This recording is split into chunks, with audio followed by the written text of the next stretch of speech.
Welcome back to Built Fabrications. Today we're going to be getting our transmission cooler lines ran. We're going to be using AN lines for it, -6 to be exact.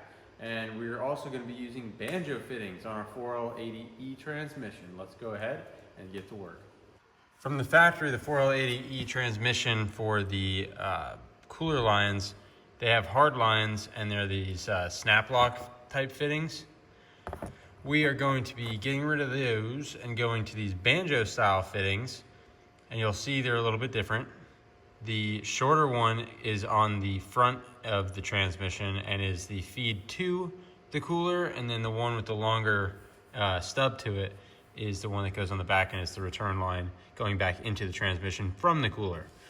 So doing the Banjo fittings gives us a lot more clearance because we're basically coming out and going straight out to where we need to go. As opposed to having a 90, you run into a lot more clearance issues, especially since we wouldn't be using those hard lines. You'd be going to a different style AN. These are 45s, but you can kind of see, even with the 45, the distance right there in comparison,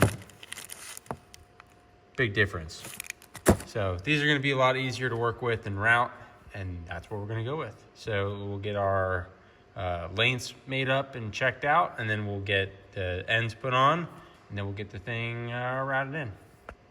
Mark where you want your line to be cut with some masking tape, and then take a cutoff wheel or some cable cutters and cut it. I just cut it with this, the angle grinder and the cutoff wheel. And then I usually take a pair of dikes just to clean up the little frays here. The tape keeps it from fraying real bad on the ends. And then after you get that cleaned up, take the tape off and you're ready for your fitting. But make sure that you knock out all the cutting dust and stuff that gets inside, because they get dirty and you do not want that in your cooling system. Then take your base fitting and thread that on. It has a counterclockwise thread to it. Make sure you're pushing down tightly and you're not getting any frays that are forming. Otherwise, you might not get a good seal. And then the next thing we're going to do is put this in our vise here. We have some vise jaws for AN fittings. They are optional, but highly recommended. I'm going to take a little bit of assembly lube, putting it on the end of your other part of your fitting, and then just push it down tightly and get it to start biting, and then you can tighten it on with a wrench. A trick that you could do is to put some tape underneath the fitting, and that way you know if the hose pushes out at all, because you don't want that. I could pretty much eyeball it at this point. I've done enough of these, but I would recommend that you guys do that to be safe.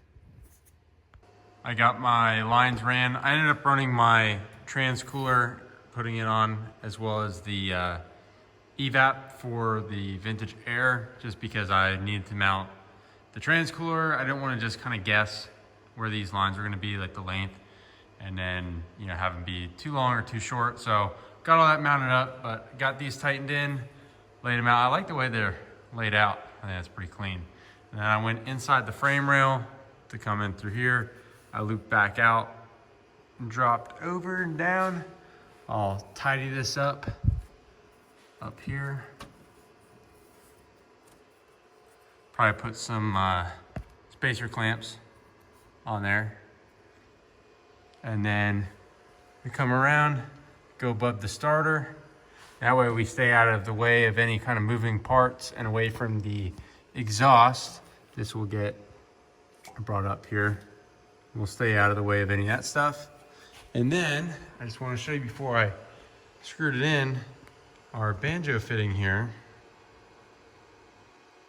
This is what we got. So this just has a male 6AN fitting. And then we'll thread on our female that we made on our hose.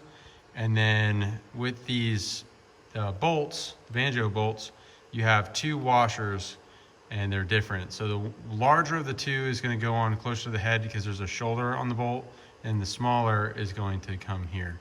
So I'm going to tighten this sucker down, and then we'll get it threaded in the back up there. We got the front one already installed up here, and you can see how it's clocked, so that we get nice tight clearance going up through there. And we'll do the same for this one, and then that'll be it. All right, guys, hopefully a nice quick video for you. Those Banjo fittings in particular, that they're the best thing that I've found to use in situations where you have a tight transmission tunnel, or really just in general, they're convenient. That's about it. But yeah, got all this done. It's one thing to check off the list, and one step closer to getting this car back on the road, and I look forward to that very much. Thank you guys all for watching. You guys get outside, get wrenched on something, piss off your neighbors, disappoint your mom. Until next time, keep on keeping on. You can see the ride.